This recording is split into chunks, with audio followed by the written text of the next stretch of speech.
Evening to everyone. Vanakkam. This is a book launch, a book called 100 Social Innovations from Finland, which in Tamil has been translated. The title we have given is Finland Kaattum Vali, the path shown by Finland. This is a book put together and compiled and also partly written by Dr. Ilkka Taipale. I hope I have pronounced it. Well done. Thank you. And I welcome Mr.M.Ct.P. Chidambaram, Honorary Consul of Finland, Chennai, who has agreed to preside over this function and release the book. The first copy will be received by Mr.Ilkka Taipale, who has come all the way from Finland for this, and we are very happy to welcome him to Chennai. Chennai was extremely hot till yesterday, and we've been very happy to receive the rains and Mr. Ilkka to this to the city. Sorry. And also to talk about the book on stage is Ms. Gayathri Manickam, who has translated the book into Tamil. So with that, we will start this function with the initial usual photo op of launching the book and getting it photographed. Followed by that, we'll request each of the persons on stage to talk about the book, about many other things, because it's going to be a fairly very small function anyway. So there's a lot of time for us to discuss about the book and Finland overall. So thank you. I'll first request him to release the book.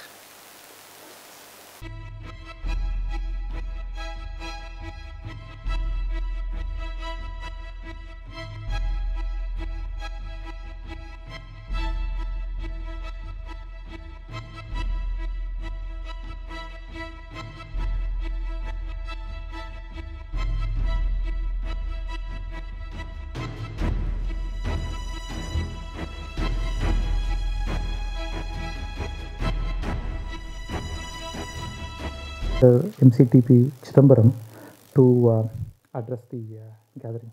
Mr.Ilkka Taipale, Mr. Manickam, and guests.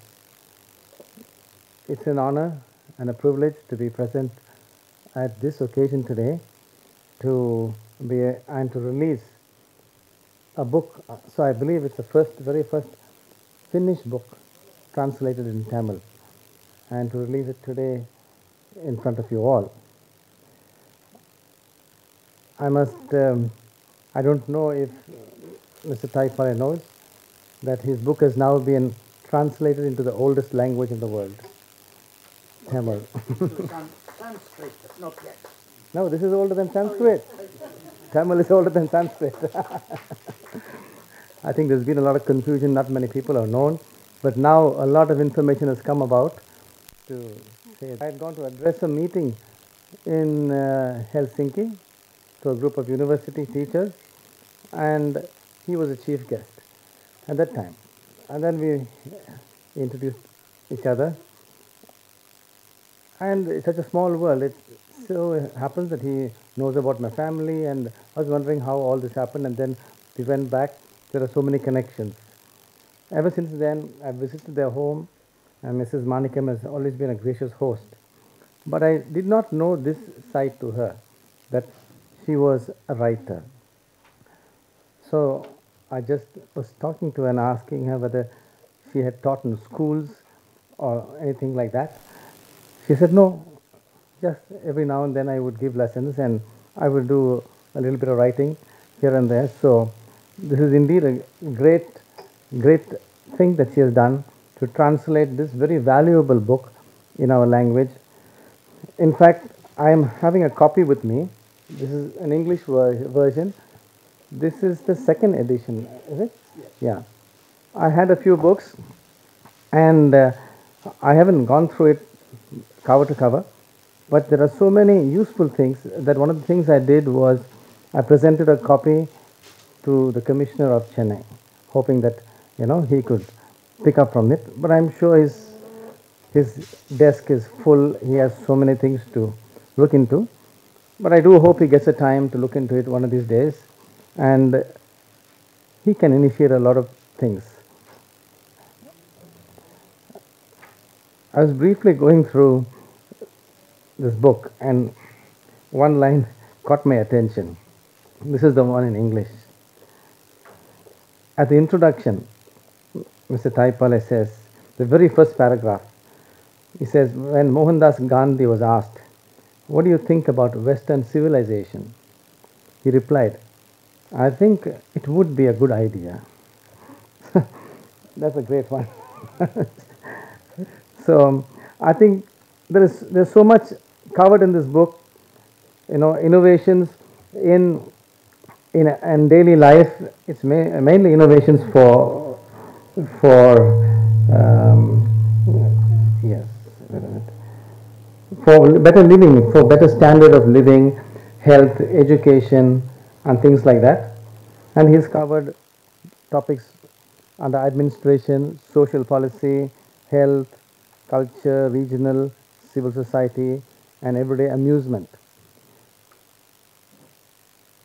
So with this, I think I shall end my brief speech and let him and Mrs. Gayathri do the talking. Thank you. Thank you, sir, for your brief introduction about the book and the author and the translator. I would now request Dr. Ilkka Taipale to give us rather good understanding of what made him write this book or collect a set of these things, and what is it that we can pick up from Finland as a country and from this book? Before coming first time to India, I had only 3 connections to your country. First was when we were very small children, and some children quarreled or was very nasty to mother. So the other said, "Go so far away where pepper grows." And now I'm there. Every child was horrored where it is. The second one was during student times in 60s, beginning of 60s. We became a friend of Matthew Verghese. Second time was Olympic Games. You had the, how do you call land hockey? Hockey. You had an Indian team. I was 11 years old and I was in the Helsinki Olympic Games. And we play only hockey, ice hockey with this kind of with a ball at ice.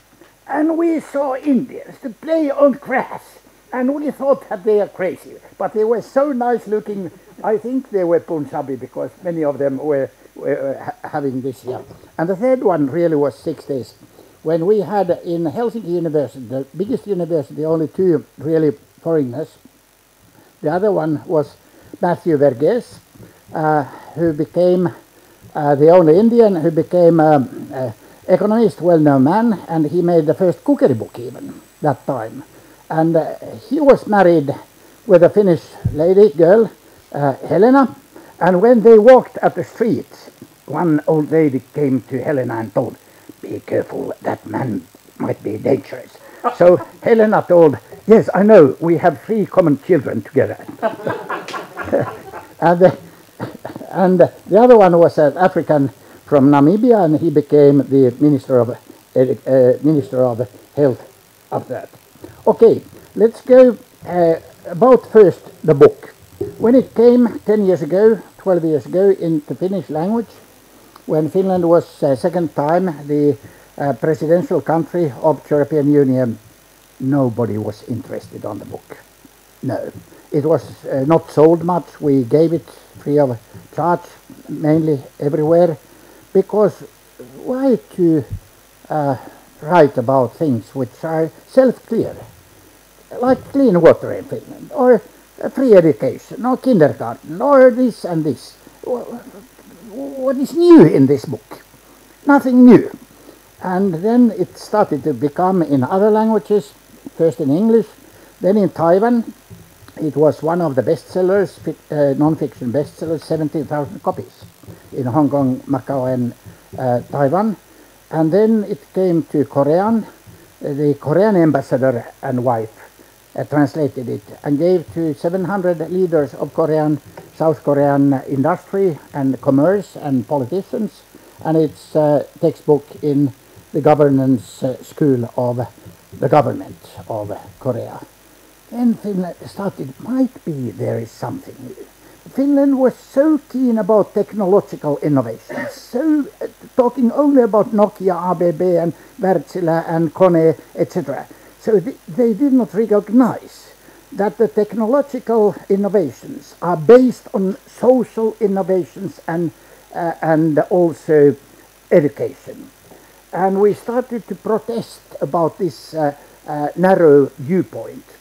And we had 1991, the most deepest economical crisis in Western Europe at once.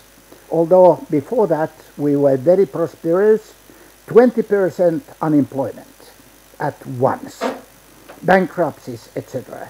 Because we got free market banking system became free, etc.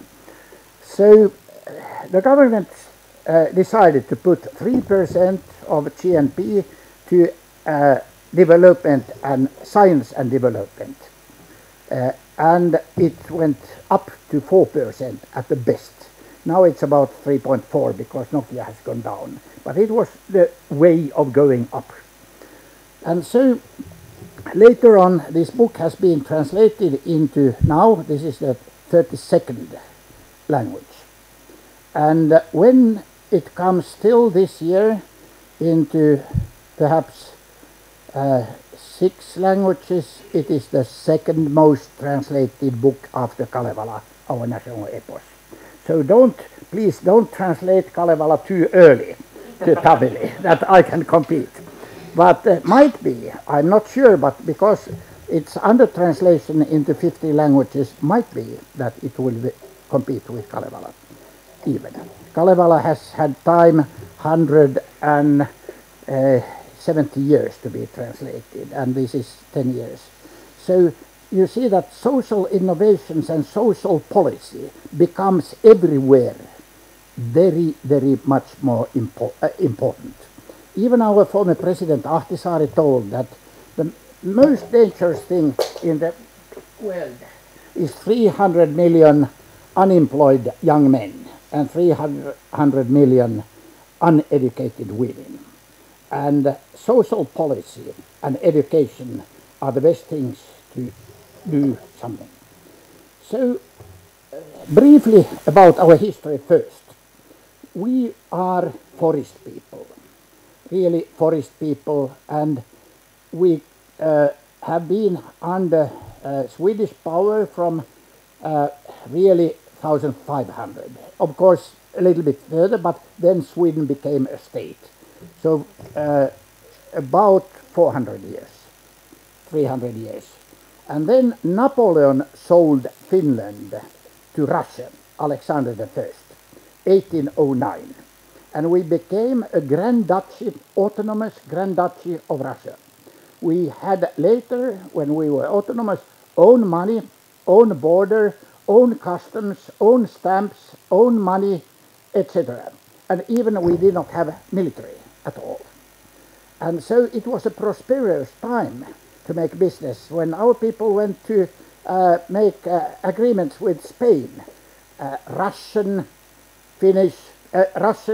Spanish treaty of commerce or import and export. He made it so well that Russians were very annoyed and angry that most of the trade came to Finland. But then came the, we call it pan-Slavist movement, and Nikolai II tried to Russificate Finland, to make the same laws also for Finland. And Finland resisted quite well. Even they had conscription. Most of the men did not go to the place. And one chapter here is about that. And Gandhi got influence. It was one case where Gandhi knew it and had influence on that issue. And it meant also that we don't speak Russian at all. My father, born in 1904, had six hours Russian lessons in school. The best number was 10. But if you got over 5, your father would hit you. You are not a boy. You should not learn. And after independence, only 1% could Russian speak. So Russia lost. If you oppress, you lose. There is only 3 ways of how they call society: oppression, chaos, or social policy. With oppression, you get chaos away, but with social policy, you get oppression also away, and chaos. And so the next step was our independence during First World War. Lenin undersigned it, and 1917. And we got a very, very bloody civil war in 1918. Reds and whites, and about 40,000 killed, mainly in hunger camps, but also in battles, and quite a lot executed also. It divided our country. But then happened so that Hitler sold us to Stalin, 1939, and we resisted. It was winter war. They had 140 million population. We had 4 million, but it was 40 degrees below zero, and they could not ski in winter and dark, and whole divisions were frozen to death. Ukraine, it's a sad story. My wife's father was killed there, and many others, but we kept our independence. During that time, we made a decision, which I will tell soon, which combined us again. The common thread made us together. And so we were poor. In our national anthem, there is one verse, which I cannot sing. I have a disorder, music disorder, but Finland is poor and will be poor if you need gold, if you search gold. That is from there. We were very poor even after Second World War. But then we started with poverty together. And there are 5 secrets how Finland became Finland. It's very simple things. First one is education, and the most important.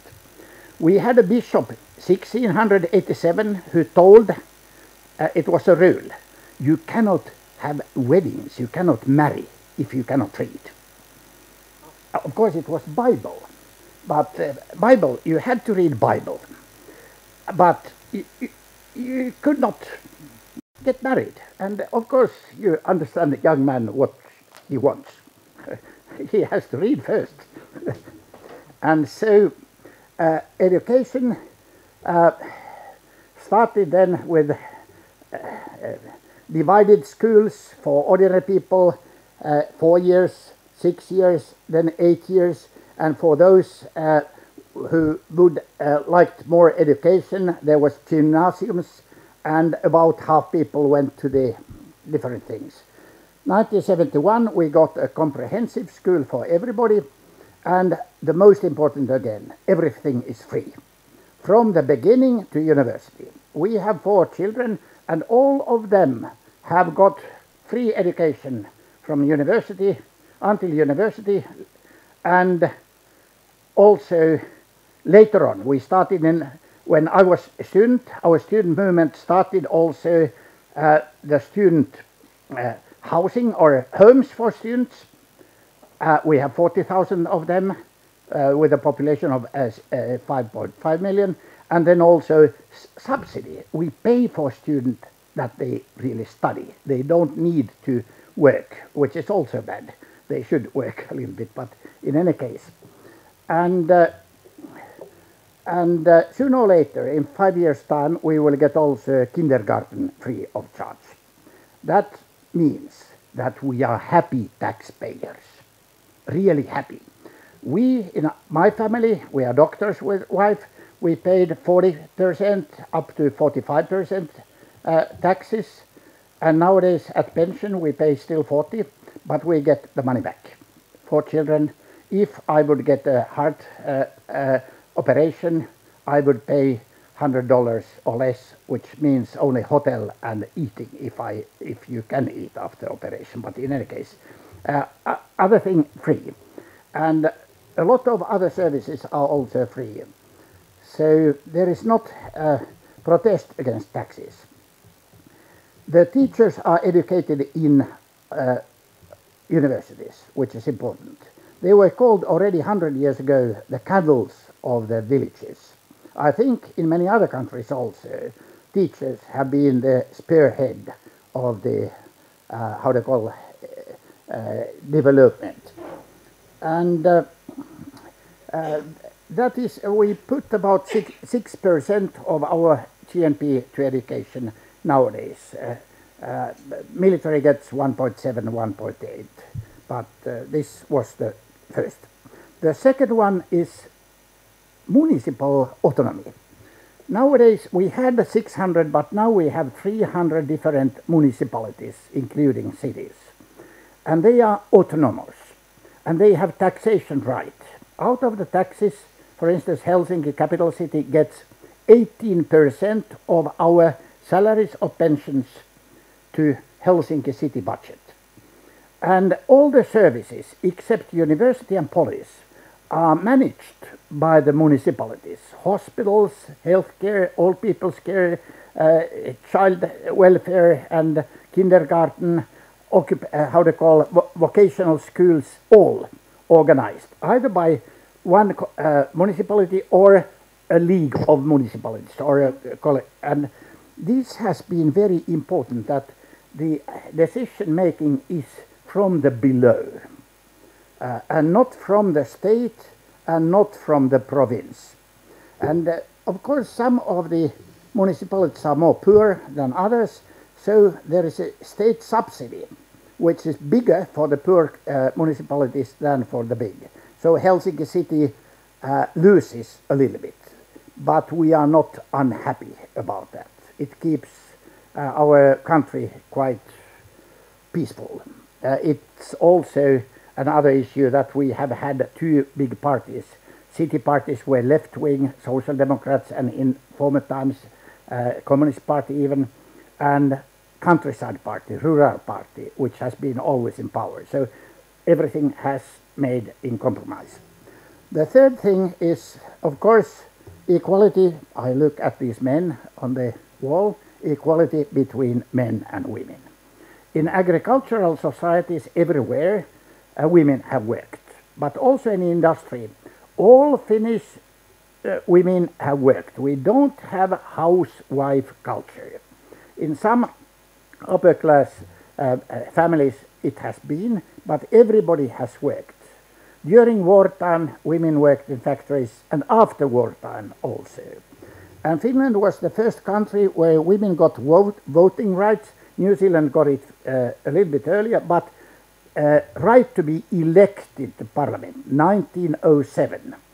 And 17 women were elected. Now we have 40% out of 200 women. And this equality was made, of course, quite a lot by women's movements, the labor movement, even the bourgeoisie movement was very strong in that. And it came from then later, from Norway and Sweden, the gender quota, about 20 years ago, that Norway started, that you should have 40% at least of either gender in all non-elected commissions or bodies.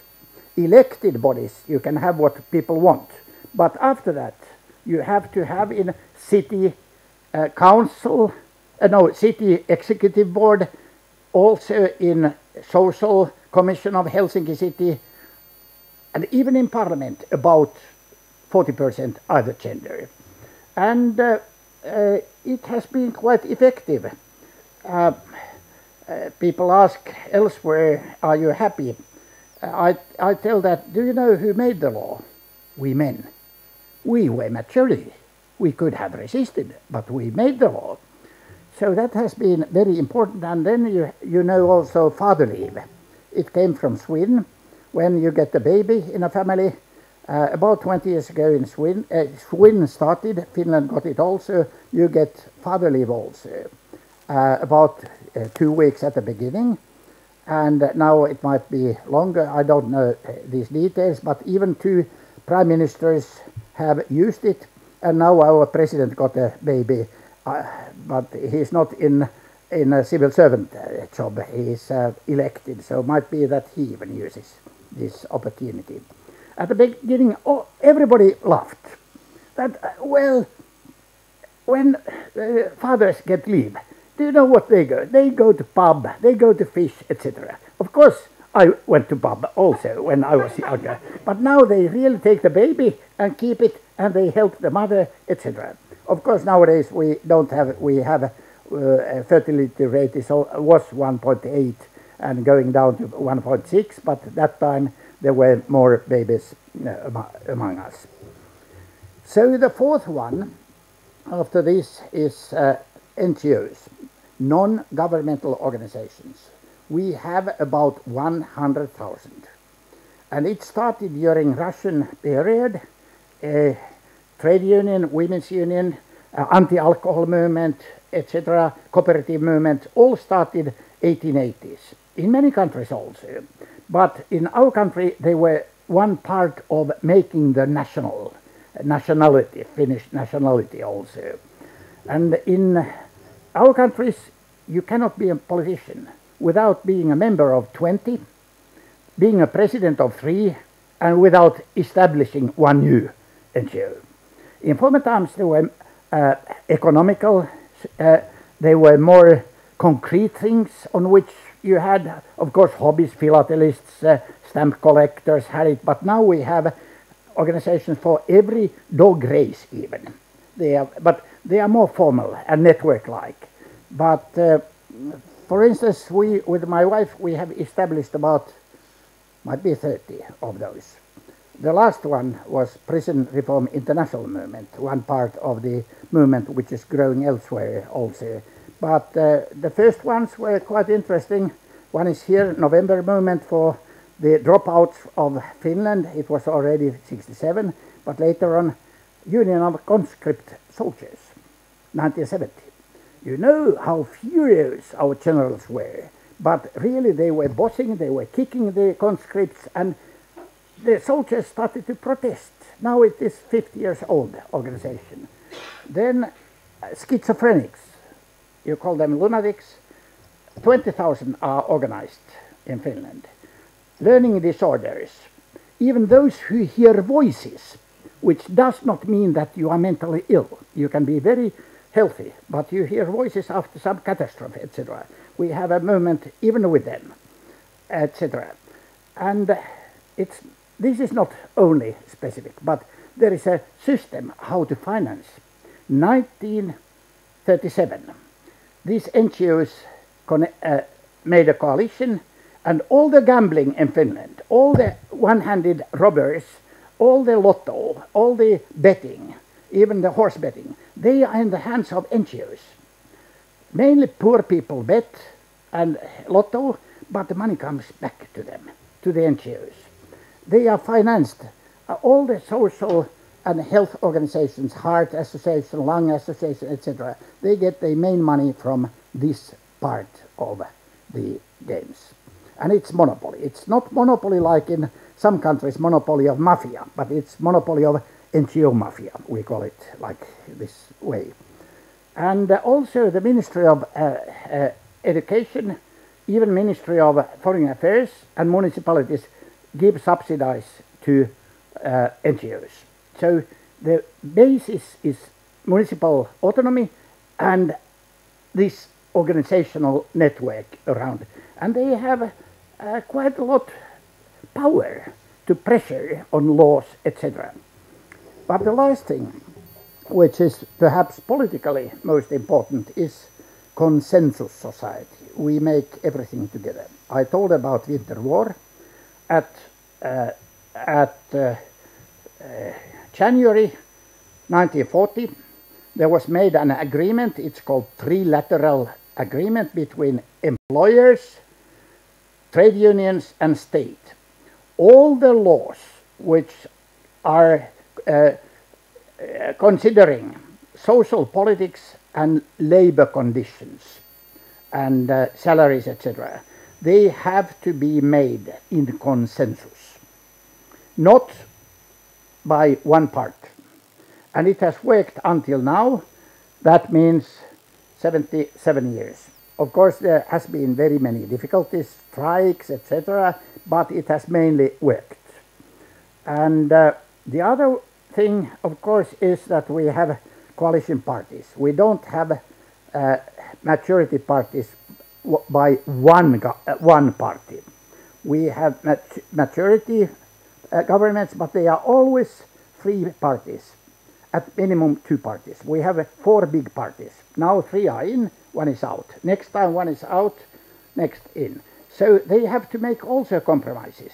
And the election system is not American or English one, where you have constituencies and 1 is elected. It's proportional. Helsinki has 22 members of parliament, and every party gets as many members as they have a percentage of the votes. So this keeps us together also, and you cannot pressure too much. And to this phenomena is connected also trust. We trust in Finland, our neighbors, our police, our next school, next kindergarten, our politicians, even although we don't like, many people don't like them, etc., but we trust on treaties, agreements. Although an agreement is bad for us, we keep it. We try to change it, but we keep it. And there are some very nice experiments made in Europe. You put 100 wallets on the streets in different countries, European Union countries. 95% of them came back to lost and found in Finland. In some countries, the figure was about 50. Of course, we have also poor people, at least 12%, etc. But this was the case. And there is a good joke. It's not a joke, it was reality. Children of 7-year age was asked in a school by the teacher, what would you do if you would find 1 million at the street? So one girl told, of course I take it to lost and found. Why? Well, it might be the only million of some poor man, was the answer. And as to then some of the last things now is corruption. Nowadays it's very low. We had it after war, mainly if we had big construction sites of hospitals or governmental building, 5% went to the different parties. But then 1968, we decided to give money from state budget to all parties as party subsidy, as much as they have percentage in the parliament. They can use it whatever they want for propaganda or etc. So we got rid of the main sources of corruption. There has been later on also some cases, but they have been very small. For instance, one of our former foreign ministers had his 60th birthday, my friend, and 3 businessmen paid 20 or 30 or 40,000 depending. You know, very little money to be corrupted on. And he lost his job. And this, of course, these businessmen made some other small business, quite small. Some of them went to prison. And there has been some smaller cases, not by the politicians, but between different civil servants and construction business or something. Then and then, some 10 cases perhaps openly known annually. And also we got a law about 10 years ago that when you have elections and you use money to propagate yourself, in the parliament elections, you have to tell, both elections, municipal also, to Ministry of Justice how much you have used, from where you have got the money, even from bank loan, and if it's in parliament elections over 2,000 you get from one source, you have to name even the person. Of course they give then 1,999, but in any case it's low. And other politicians are jealous, and so it's controlled. It has lessened the money which is used for the parliament, and also the definition of corruption nowadays is taken from our former president Koivisto. And this might be interesting because we used it. If you offer a civil servant a warm beer and a cold sandwich, it's not corruption. But if you offer a cold beer and a warm sandwich, that is corruption. We were with my wife in Pakistan, having in both in three cities, Karachi and Islamabad and Lahore, lectures, 10 days, and we told it to the newspapers. And it was printed, this joke or this story, at the front page of Pakistani main paper. And that time, the Prime Minister, President of that country were accused of corruption, even in Switzerland. So it's free press in any case, we should say that it was printed. So this is the case and there are some other things which would interest when I look at your traffic. I would not drive myself, and but in any case, I was 40 years ago, over 40 years ago, a member of parliament also, and in the beginning of the 70s, and we established a parliamentarian commission of traffic and also traffic safety commission. At that time, 1,200 dead in 1 year in a population of 5 million. And we decided to get it to half in 5 years. And we made it. We made it in 5 years to 600. Now it's 300. And the traffic is 4 times more. And it was very easy. 5 things. Speed limit. I was the chairperson of the speed limit commission. And you know how furious all they nearly tried. I tried to hide like when cars came, because all the traffic journalists, they were really furious, but we made it. And police control was very strict. If you drive at 80 kilometers an hour place, 120, the biggest fine we have had is 200,000, I suppose, by some businessman who has sold his factory. So it's exponential. Then the next one was helmet, obligatory helmet for motor drive cyclists. Third one was obligatory safety belt. Even the high civil servants told, in Finland you can bind only criminals and not ordinary people. You have to make it in constitutional order. Fourth was making pedestrian and bicycle roads 500 kilometers in the centers of municipalities, and the fourth one was sanitating the crossroads. 5 things in 5. And in 1 month we put 40,000 road signs in 1 month to the roads in Finland, and police started to control. And here I would say peacetime. It's more dangerous to be a motorcycle driver here than a soldier in an army just now. So soldiers have helmets. Why not to give to the drivers?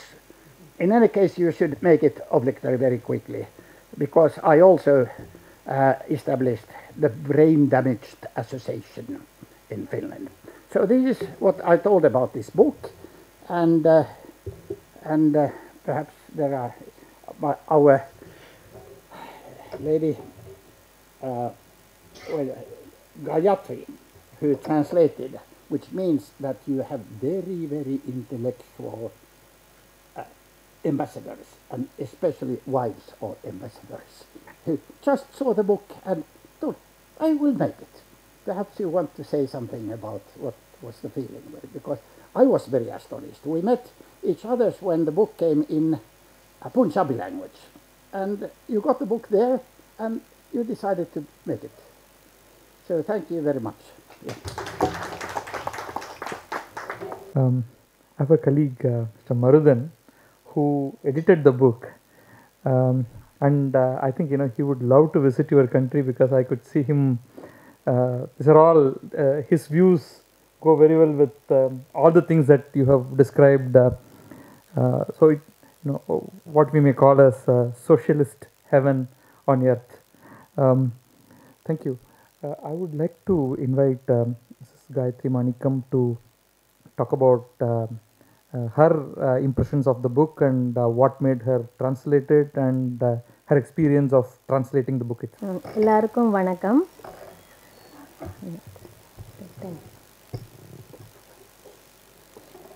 இந்த புத்தகத்துடைய தொகுப்பாளர் doctor இல்கா இந்த விழாவுக்காக ஃபின்லாண்ட்லேருந்து வந்திருக்காரு. அவரை நான் வரவேற்கிறேன். அப்புறம் நம்ம honorary cancel general mister Chidambaram, அவரும் இங்கே வரவேற்றிருந்திருக்கிறார். அவருக்கும் என்னுடைய வணக்கம், நன்றியும். அப்புறம் என்னுடைய கணவர் திரு மாணிக்கம் ஐஎஃப்எஸ் ஆஃபீஸர்.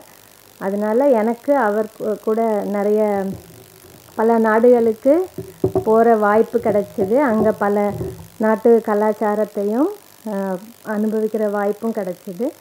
அப்போது நம்ம நாட்டில் உள்ள நல்ல விஷயங்களை அவங்களுக்கு சொல்கிறதுக்கும், அங்கே உள்ள நல்ல விஷயங்களை நம்ம பழகிறதுக்கும் புரிஞ்சுக்கிறதுக்கும் எனக்கு வாய்ப்பு கிடைச்சிது. இப்போ சமீபத்தில் அவர் ஃபின்லாண்டுக்கான இந்திய தூதராக இருந்தபோது ஒரு விழாவில் தான் டாக்டர் இல்காவை நான் சந்தித்தேன். அப்போது அந்த பஞ்சாபி எடிஷனுடைய புக் ரிலீஸில் தமிழில் செய்யணும்னு ஆசைப்படுறோம், ஆனால் யாரும் கிடைக்கல அப்படின்னு சொன்னார். நீங்கள் செய்ய முடியுமா அப்படின்னு கேட்டார். நான் செஞ்சு பார்க்கலாமே அப்படின்னு யோசித்தேன். செய்ய ஆரம்பித்த போது கொஞ்சம் அது டெக்னிக்கல் புக்கு மாதிரி இருந்ததுனால கொஞ்சம் கஷ்டமாக இருந்தது. ஆனாலும் நல்லபடியாக செஞ்சு முடித்தாச்சு. அப்போ ஃபின்லாந்து சமீபத்தில் ஒரு ஆய்வுப்படி ஃபின்லாந்து தான் மக்கள் தான் உலகத்திலேயே மகிழ்ச்சியான மக்கள், சந்தோஷமான மக்கள் அப்படின்னு சொல்லியிருக்காங்க.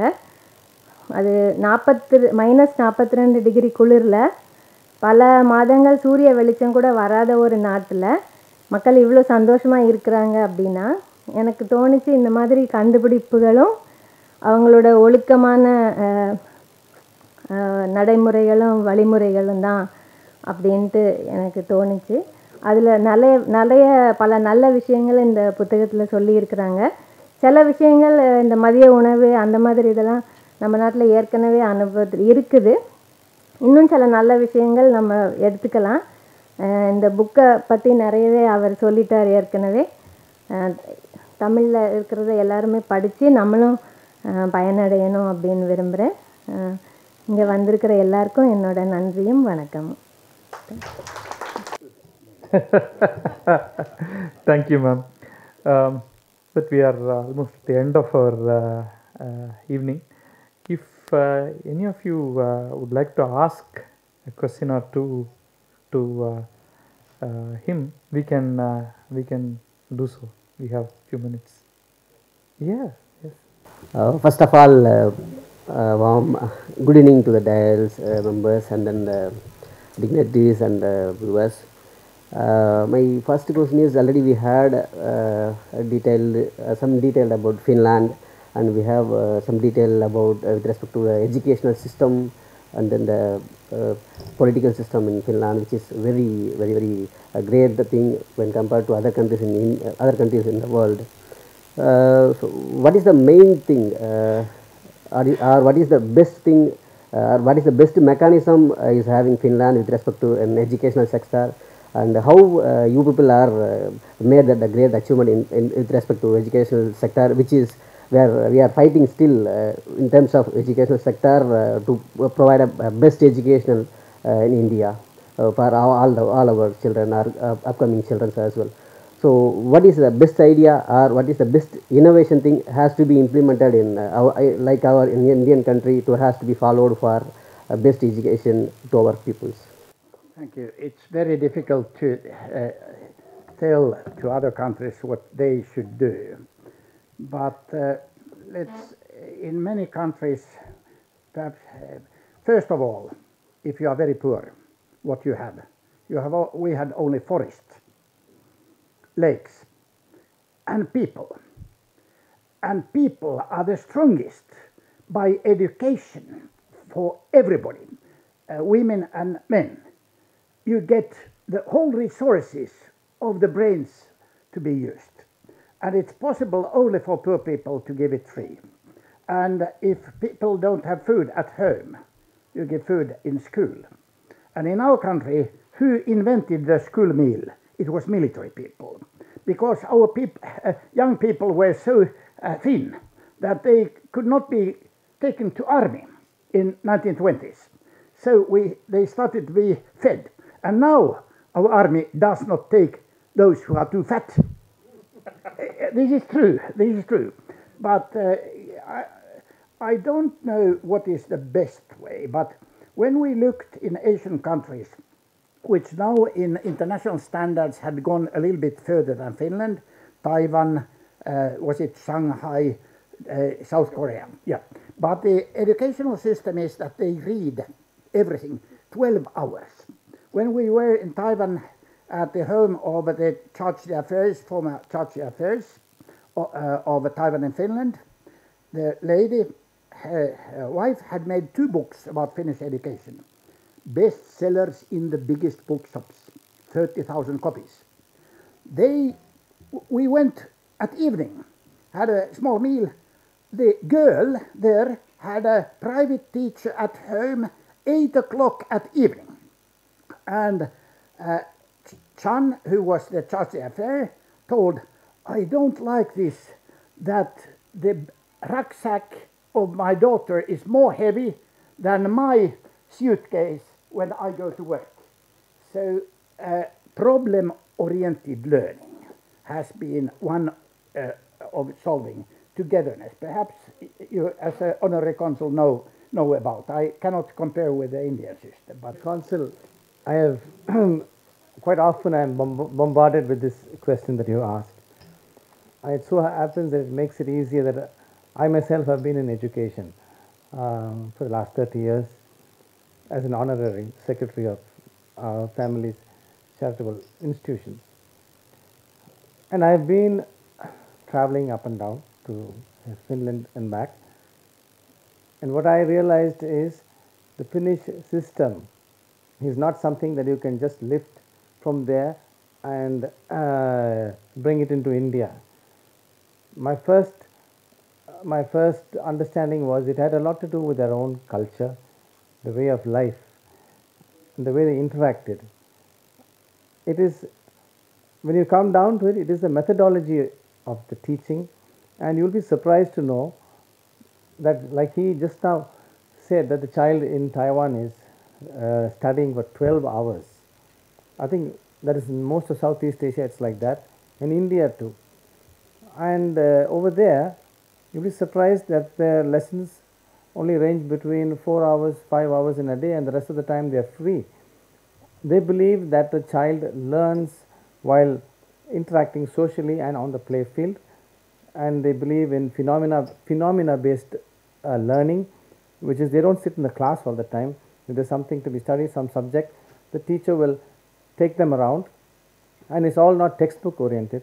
Anywhere they get information from is made use of, and a lot of it is interaction, social interaction, and the teacher is respected very well in the society, paid very well. The parents also respect the teacher, and there is what you call a cohesiveness. End of the day, if you ask me what needs to be done to bring in that kind of education here, we need to change our mindsets, and we need to train our teachers, and reduction of load of work, etc. See, we have another issue here, which I faced myself. When you try to reduce homework or you say you remove examinations for the primary years up to 3rd standard, 4th standard, you know who are the people who object to it and turn up at the gate? Parents. It's the parents. You know, I recently saw a cartoon where the mother and father are dancing in joy, and the child is saying, this is very bad. Just because my school has started, you guys are dancing away. Because For them, the child has gone to school, so they have free time. That is not the way. If you have children, you must care for them, or you shouldn't have children. So this is my little understanding of it. Traffic should be put in order, but it's difficult without collective traffic. And it took a lot of time even in Finland. We were poor. Workers started to get the small cars. We intellectuals started anti-car movement at the same time. Our families had car, so they resisted. And until we got the Greens, we got majority for collective traffic. And only now, after 50 years, we get bicycle ways. We started in 60s trying to get bicycles, even how they call the stands where you can put your bicycle at the front of city and state. Everybody laughed. It does not belong to the city. So it takes time, but you have to have movements. As to garbage, I would put once a very big installation which burns it and gets energy, and I would give money at the beginning to ordinary people to collect, and they get money. But of course that makes that they make more garbage if they get by. But in any case, you have to have a collective mind. We were taught in our childhood you cannot put anything, paper, on the ground. You have to get it up. And now we have a voluntary movement which Helsinki city gives you sticks. This kind of sticks, and they are called godfathers and godmothers of the parks. 600 of them, and they are collecting garbage, and then they get to see films. They get coffee and cake then and then, and there are some people who do it, but you have too much. I mean, but if you give a lot of, but it's expensive also. You have to have who collects with the cars, where to put them, etc. And only now we got rid of garbage places. Only now, in 10 years' time, about. Before that, everything was put on garbage. I look at different countries in social policy. We had the same system that other countries in third world countries have now. We were poor 50 years ago. We had all these problems, but you can solve them. I cannot tell. You have to have enthusiasm and long term. Many things we have started are not yet true, but we work still. And after 10 years, like free kindergarten will be true in 5 years. And I got the decision made already 10 years ago. It takes 15 years to get it. It was not a good answer. These three countries, as I told, it was Shanghai, Taiwan, South Korea and Singapore. They are now in PISA a little bit better, and it's a question also how to measure it and how to select the people on which you make the study. And the third thing is that they learn 12 hours a day and they are pressured quite a lot. So these statistics are in some way true also. But as to happiest countries, you saw that Finland won the competition of being the happiest. Be careful. We are happiest in statistics, if you look at health, etc. statistics. But here, when I told to our former ambassador of India and Finland that we were with my wife here and saw that children were playing with a rotten tennis ball on the street, and we thought that poor boys, we will go and buy them new ones. Went to a shop, 10 tennis balls cost $1. And I told to the shopkeeper, you sell them too cheap. He said, might be, but we are happy. This is another way of there is still, yeah. Does Santa Claus really live in Finland? Oh yes, many countries do really. If you look at me, yes. Many countries compete, even Greenland. And there is a long story about the roots of the Santa Claus, Saint Nicholas, who was he a martyr in Greekland and came through Russia, etc. but the Russia has how do you call pakkas, when you have below the zero freeze. They have own, and Santa Claus you have in America also, even in Coca-Cola or somewhere advertisement. But children believe that he lives in north, and he gets about 100,000 letters. And you must remember always when I tell this story, my friend told that his father gave him only one advice. Remember, boy, the story is always true if the last man who tells it is still living. I have a serious question though. Yeah. Can a foreign national come and study in your university? Foreign can, no problem. It was even free for outside European Union, but now they made a very bad mistake to put fees on non-European Union people, like in Sweden. In Sweden, the flow came down very quickly for non-European, and in Finland it goes down also, and it was but it's no problem. Although you have to, there are English courses in technological and I think administration and economical universities, but not yet in medical schools. Finnish language is very difficult, like Tamil, I suppose. So you have to learn, and to learn it, you have to marry first a Finnish girl.